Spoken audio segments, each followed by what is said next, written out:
हाल ही में भारत की पहली जनजातीय जीनोम अनुक्रमण पहल ट्राइबल जीनोम सीक्वेंसिंग प्रोजेक्ट शुरू हुई गुजरात में। हाल ही में शाश्वत खेती समृद्ध शेतकारी को किस राज्य के कृषि विभाग ने अपने नए नारा के रूप में चुना? महाराष्ट्र। कृषि विभाग का नारा है शाश्वत खेती समृद्ध शेतकारी। छत्तीसगढ़ के नवा रायपुर में 28 से 30 नवंबर 2025 के बीच आयोजित 60वें अखिल भारतीय पुलिस महानिदेशक महानिरीक्षक सम्मेलन डीजीपी आईजीपी कॉन्फ्रेंस कहाँ पे हुआ? छत्तीसगढ़ के नवा रायपुर में। किस पुलिस थाने को देश का सर्वश्रेष्ठ पुलिस थाना घोषित किया गया? गाजीपुर पुलिस थाना दिल्ली। दिल्ली का गाजीपुर पुलिस थाना, इसको देश का सर्वश्रेष्ठ थाना घोषित किया गया है डीजीपी आईजीपी कॉन्फ्रेंस 60वें में। इसरो प्रमुख बी नारायणन ने 25 नवंबर 2025 को कहां पर भारत के पहले निजी क्षेत्र के नेविगेशन नवाचार केंद्र Anant centre of excellence for navigation का उद्घाटन किया? तिरुअनंतपुरम, केरल में। इसरो के प्रमुख हैं बी नारायणन और इन्होंने ही अभी centre of excellence for navigation का उद्घाटन किया है। नवंबर 2025 में भारत का पहला bio processing plant one bio कहाँ शुरू हुआ? तेलंगाना के जीनोम वैली में पहला बायो प्रोसेसिंग प्लांट है वन बायो नाम से, तेलंगाना में। भारत के स्वास्थ्य और जैव प्रौद्योगिकी क्षेत्र में एक ऐतिहासिक उपलब्धि दर्ज करते प्रधानमंत्री मोदी ने नवंबर 2025 में किस नाम से भारत की पहली स्वदेशी CAR-T सेल थेरेपी का शुभारंभ किया? सेल थेरेपी का शुभारंभ किया है नेक्स CAR-19 सेल थेरेपी है ये CAR-T नेक्स CAR-19। नवंबर 2025 को यानी 2 नवंबर 2025 को इसरो ने अपने प्रक्षेपण वाहन LVM-3M5 से भारत के किस उपग्रह का सफल प्रक्षेपण किया? GSAT-7R से 7R का। जनवरी 2026 में जारी राष्ट्रीय बाघ संरक्षण प्राधिकरण NTCA की रिपोर्ट के अनुसार 2025 में देश में कुल कितने बाघों की मौत हुई? 166 बाघों की मौत हुई है।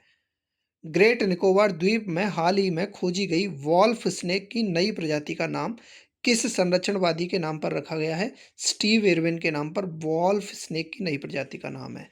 हाल ही में देश का कौन सा अंतर्राष्ट्रीय हवाई अड्डा भारत का पहला वाटर पॉजिटिव एयरपोर्ट बना? इंदिरा गांधी अंतर्राष्ट्रीय हवाई अड्डा, नई दिल्ली। ये भारत का वाटर पॉजिटिव एयरपोर्ट बना है। भारतीय सेना ने दिसंबर 2025 में पूर्वी क्षेत्र में किस राज्य में अपना पहला सामुदायिक radio station radio Dirang 88.5 frequency है इसकी FM शुरू किया? अरुणाचल प्रदेश। रेडियो दिरांग है अरुणाचल प्रदेश का। 28 नवंबर 2025 को प्रधानमंत्री मोदी ने दुनिया की सबसे ऊंची 77 फीट श्री राम की प्रतिमा का अनावरण कहाँ किया? गोवा में। श्री राम की प्रतिमा का अनावरण हुआ है गोवा में, जो दुनिया की सबसे ऊंची है 77 फीट की। प्रधानमंत्री मोदी ने वीडियो कॉन्फ्रेंसिंग के माध्यम से 27 नवंबर 2025 को कहां पर स्काई रूट एरोस्पेस के इन्फिनिटी कैंपस का उद्घाटन किया? हैदराबाद में इन्फिनिटी कैंपस है स्काई रूट एरोस्पेस का। SN Bose international centre for basic sciences और अशोक विश्वविद्यालय के वैज्ञानिकों ने संयुक्त प्रयास से किस AI संचालित डायग्नोस्टिक मॉडल को विकसित किया गया है जो कैंसर का आणविक स्तर पर विश्लेषण करता है? ओंकोमार्क। नवंबर 2025 में किस IIT ने सतत तकनीक और कौशल विकास के impact rise research innovation skilling and enterprises नामक पहल की शुरुआत करी है? IIT खड़गपुर। IIT सतत तकनीक और कौशल विकास के इम्पैक्ट राइज RISE यानी RISE की फुल फॉर्म है research innovation scaling and entrepreneurship IIT Kharagpur.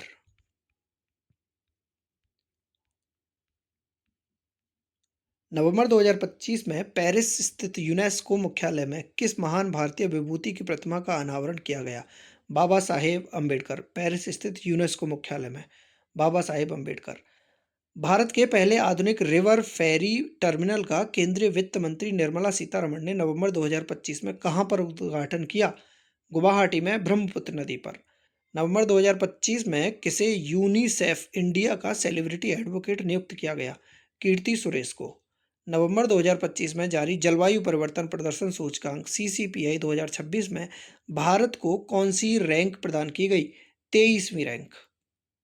किसमें? CCPI 2026 में। हाल ही में भारत सरकार ने कब तक ई पासपोर्ट सुविधा पूरी तरह लागू करने का लक्ष्य रखा है?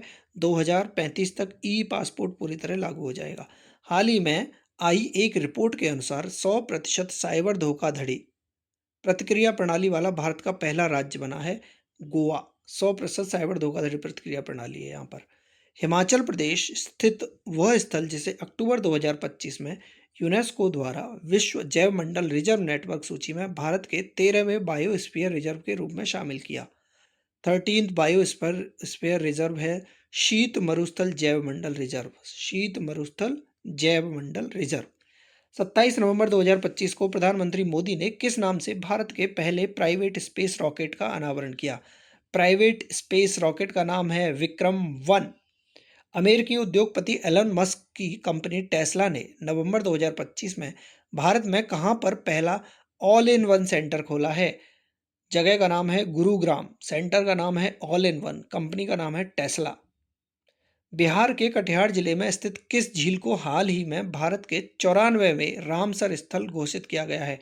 94th रामसर स्थल बना है गोगाबील झील। गोगाबील झील बिहार का है ये। राज्य सरकार जिसने दिसंबर 2025 में राज्य में प्रवेश करने वाले सभी वाहनों पर ग्रीन टैक्स लगाने की घोषणा करी है, नाम है उत्तराखंड ने। अक्टूबर 2025 में बंगाल की खाड़ी में उत्पन्न चक्रवात मोन्था, जिससे आंध्र प्रदेश, ओडिशा और तमिलनाडु सर्वाधिक प्रभावित रहे, को यह नाम किस देश द्वारा दिया गया? थाईलैंड। चक्रवात का नाम है मोन्था। आंध्र प्रदेश में, उड़ीसा में और तमिलनाडु में आया था। बंगाल की खाड़ी से उठा हुआ। थाईलैंड ने इसका नाम मोन्था रखा है।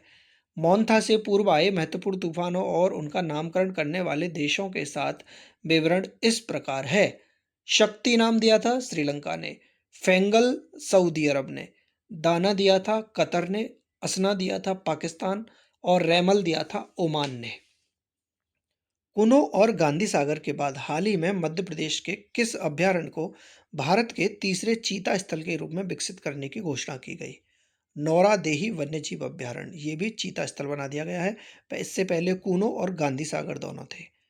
हाल ही में किस भारतीय प्रौद्योगिकी संस्थान ने गतिशील चुंबकीय क्षेत्र इमेजिंग के लिए भारत का पहला स्वदेशी क्वांटम डायमंड माइक्रोस्कोप QDM विकसित किया है? IIT बॉम्बे द्वारा। हाल ही में भारत किस देश के नेतृत्व वाले ट्रॉपिकल फॉरेस्ट फॉरएवर फैसिलिटी में पर्यवेक्षक देश के रूप में शामिल हुआ? Brazil. Tropical forest forever facility. Digital समावेशन की दिशा में स्टारलिंक के साथ साझेदारी करने वाला पहला भारतीय राज्य बना महाराष्ट्र। स्टारलिंक के साथ साझेदारी करने वाला पहला राज्य है महाराष्ट्र। स्पेस किड्स इंडिया द्वारा विकसित भारत के पहले बिजली से चलने वाले रॉकेट का क्या नाम है, जैसे हाल ही में लॉन्च किया गया? नाम है उसका वायुपुत्र। सबसे पहला रॉकेट है जो बिजली से चलने वाला है, स्पेस किड्स इंडिया ने बनाया है। अक्टूबर 2025 में भारत ने किस देश के अयनी एयरबेस से अपनी सैन्य उपस्थिति को समाप्त करने की घोषणा करी है? ताजिकिस्तान। ताजिकिस्तान से अपनी सैन्य उपस्थिति को वहां से हटा दिया गया है अयनी एयरबेस से। 1 नवंबर 2025 को प्रधानमंत्री मोदी ने कहां पर आदिवासी स्वतंत्रता सेनानियों को समर्पित भारत के पहले पूर्ण डिजिटल संग्रहालय का उद्घाटन किया? नाम है उसका नवा रायपुर, अटल नगर, छत्तीसगढ़। आदिवासी स्वतंत्रता सेनानियों को समर्पित है, पहला पूर्ण डिजिटल संग्रहालय है। इस संग्रहालय का नाम शहीद वीर नारायण सिंह स्मृति एवं आदिवासी स्वतंत्रता सेनानी संग्रहालय रखा गया है, नवा रायपुर, अटल नगर में। नवंबर 2025 में भारत की सबसे बड़ी भूतापीय ऊर्जा प्रौद्योगिकी पायलट परियोजना किस राज्य में शुरू करने की घोषणा करी है? राज्य है आंध्र प्रदेश। अराकू घाटी और विजाग में भूतापीय ऊर्जा प्रौद्योगिकी। 25 सितंबर 2025 को भारत का पहला कृत्रिम बुद्धिमत्ता यानी AI आर्टिफिशियल इंटेलिजेंस आधारित integrated command and control centre ICCC का उद्घाटन कहां पर किया गया? तिरुमाला, आंध्र प्रदेश में। सबसे पहला AI आधारित ICCC है integrated command and control centre, Tirumala, Andhra Pradesh. देश की आज़ादी से संबंधित किस गीत की रचना को 150वीं वर्षगांठ 7 नवंबर 2025 को मनाई गई? राष्ट्रीय गीत वंदे मातरम, 150वीं वर्षगांठ 7 नवंबर 2025 को। 7 से 9 नवंबर 2025 को गुड़गांव हरियाणा में आयोजित 18वें urban mobility India conference and expo 2025 में किस शहर को सर्वश्रेष्ठ सार्वजनिक परिवहन प्रणाली पुरस्कार दिया गया? चेन्नई को। हाल ही में किस देश ने असम के प्रख्यात गायक को श्रद्धांजलि देते हुए अपने एक द्वीप का नाम जुबिन गर्ग द्वीप रखा है? सिंगापुर ने। भारत की 4 श्रम संहिता 29 पुराने श्रम कानूनों को बदलने के बाद कब से लागू की गई? 21 नवंबर 2025 से श्रम संहिता लागू करी गई है। भारत नेट योजना को पूरे राज्य में लागू करने वाला देश का पहला राज्य नवंबर 2025 में बना पंजाब। भारत नेट योजना सबसे पहले पूरे राज्य में लागू हुई है पंजाब में। नवंबर 2025 में जारी एडेल give Huron India philanthropy list 2025 में किसे भारत का सबसे बड़ा दानकर्ता घोषित किया गया? एचसीएल के संस्थापक शिव नादर को 2708 करोड़ दान दिए हैं इन्होंने। सबसे बड़े दानकर्ता हैं ये एचसीएल के संस्थापक शिव नादर। दिसंबर 2025 में कौन सा देश सोमालिलैंड को स्वतंत्र राष्ट्र के रूप में मान्यता देने वाला पहला देश बना? सोमालिलैंड को स्वतंत्र राष्ट्र रूप से मान्यता देने वाला पहला देश बना है इजराइल। इजराइल ने स्वतंत्र राष्ट्र माना है सोमालिलैंड को। हाल ही में महिलाओं को प्रतिवर्ष 12 दिन का सवेतन मासिक धर्म अवकाश पेड मेनेस्ट्रुअल लीव की घोषणा करने वाला देश का पहला राज्य बना है कर्नाटक। कर्नाटक में 12 दिन का सवेतन मासिक धर्म अवकाश दिया जाएगा। हाल ही में किस राज्य सरकार ने लद्दाख मॉडल पर हेम तेंदुआ पर्यटन शुरू करने की घोषणा करी है? उत्तराखंड में हेम तेंदुआ पर्यटन।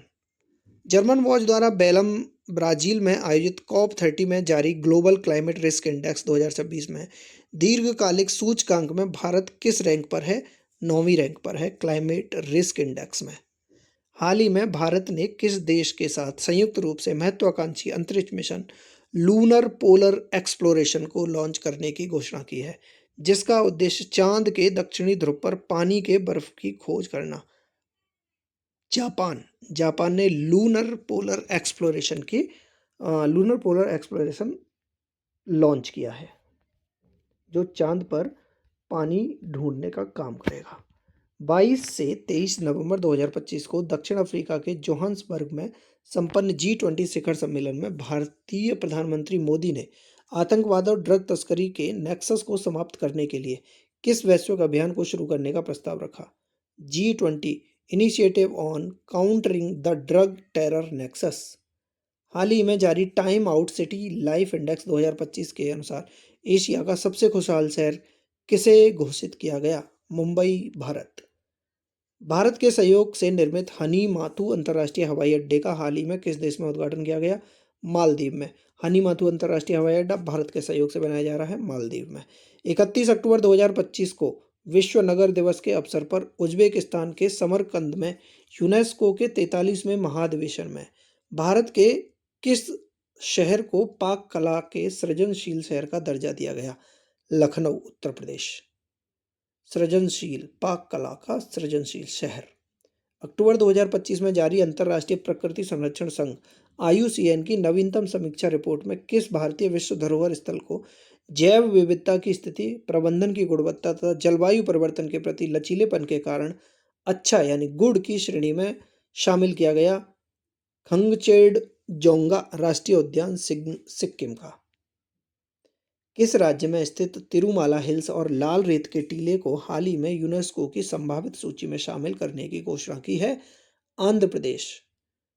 केंद्रीय शिक्षा मंत्री धर्मेंद्र प्रधान ने 11 सितंबर 2025 को कहां पर भारत का पहला विदेशी अटल नवाचार केंद्र AIC का उद्घाटन किया? Abu Dhabi, UAE. राष्ट्रीय स्वच्छ वायु कार्यक्रम के तहत 9 सितंबर 2025 को जारी स्वच्छ वायु रैंकिंग 2025 में 10 लाख से अधिक जनसंख्या वाले शहरों में कौन शीर्ष स्थान पर रहा? इंदौर, मध्य प्रदेश।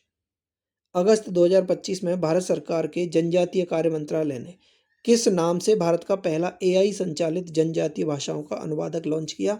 आदिवाणी नाम से। अंतर्राष्ट्रीय साक्षरता दिवस 8 सितंबर। पर किस राज्य ने देश का चौथा पूर्ण साक्षर राज्य बनने की घोषणा करी है?